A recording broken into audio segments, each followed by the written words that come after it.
எந்த ஒரு பெண் வாசம் பூசிக்கொண்டு அந்த வாசத்தை அந்நிய ஆண்கள் நுகர்கிற அடிப்படையில்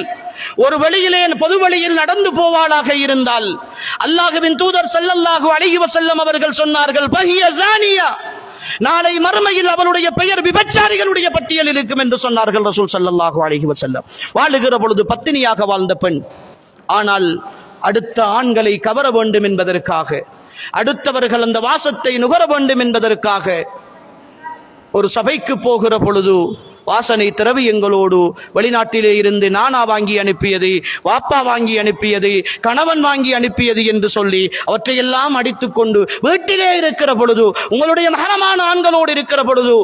நீங்கள் சந்தோஷமாக இருங்கள், நல்ல ஆடைகளோடு இருங்கள், கவர்ச்சிகரமாக இருங்கள் உங்களுடைய கணவனுக்கு முன்னால். ஆனால் இப்பொழுது எல்லாம் மாறி நடக்கிறது. வீட்டிலே இருக்கிற பொழுது பல வருடங்களுக்கு முதல் தைத்த ஒரு ஊத்தை ஆடையோடு, அதை கிட்ட நெருங்க முடியாத வியர்வை வாசத்தோடு இருக்கிற ஒரு ஆடையோடு, நாலு பக்கம் கிழிந்து போய் இருக்கிற ஒரு ஆடையோடு கணவனுக்கு முன்னால் நடந்து திரிகிற அதே பெண் வெளியிலே போவோம் வாருங்கள் என்றால் மணித்தியால கணக்கிலே வீட்டிலே இருந்து இல்லாத பொல்லாத மேக்கப்புகளை எல்லாம் பண்ணி வெளியிலே போகிற பொழுது ஆடம்பரமாக